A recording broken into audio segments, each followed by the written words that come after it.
Hi guys, ito nga pala yung pinagkakakitaan kong app ngayon. So wait muna, maglagin muna tayo. Yan, ito nga pala yung SAW. X lang natin to. So ayun, may pa-cashback sila na 10% pag mag-recharge kayo ngayon. X lang natin. So ayun, ito yung newsfeed nila.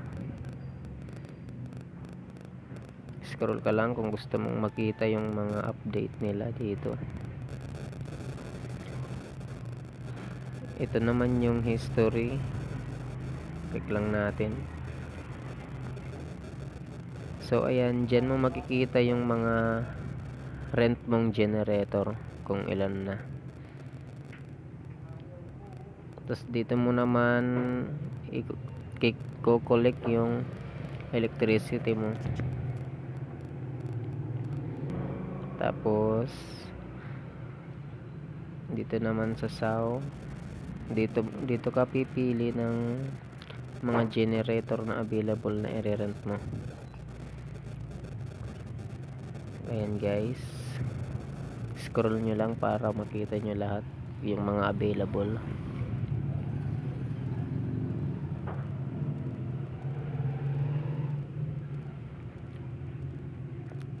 Ito guys, ito yung pinaka mababang presyo, yung 1,350.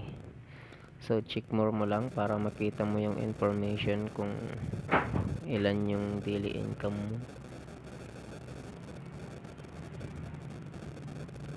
So ayan guys, yung total estimated income niya is 49,932.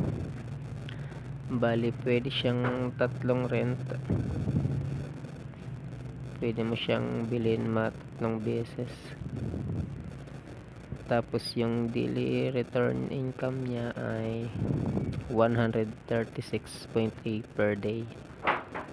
So i-add mo lang yan kapag bumili ka ng dalawa or tatlong rent ng generator. So ayan guys, back muna tayo. So dito naman sa Teams,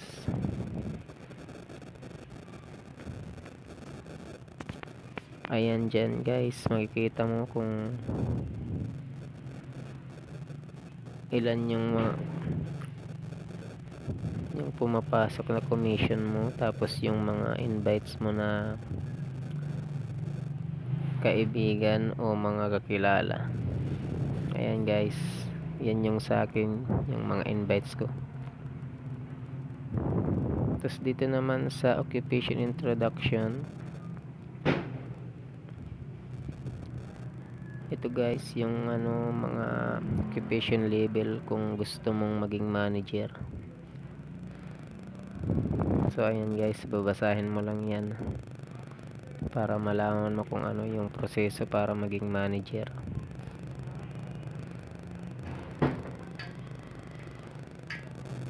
Dito naman tayo guys sa my account.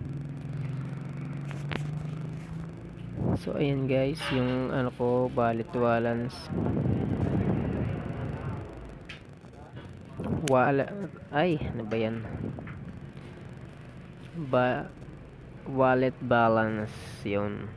So ayan, meron akong 46 commission ngayong araw. Tapos guys, ito naman ang process ng pag-withdraw. Ay, ito naman guys ang withdrawal, kung paano.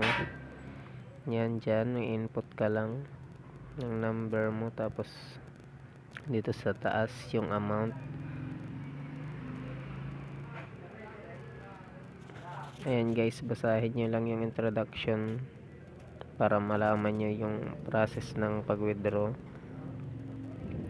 Tapos dito naman sa taas yung bill. Ayan yan guys, dyan naka-record yung withdrawal nyo, kung nag-success na ba.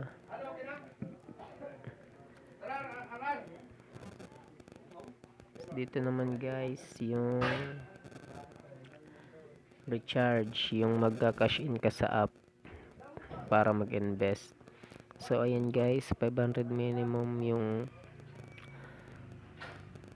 amount na pwedeng i-recharge. Tapos yung pinakamalaki ay 50,000.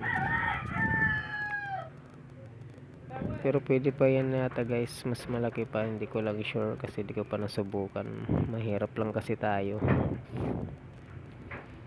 So ayan guys, follow nyo lang yung recharge step kung gusto nyong mag-recharge. Pag naglalaro kayo guys ng mga online casino, ayan, kagaya yan yung pag-recharge nya.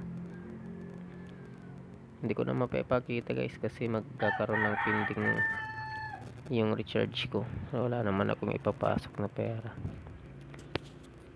So guys, ayun lang sa pag-explore natin sa SawApp. Thank you for watching.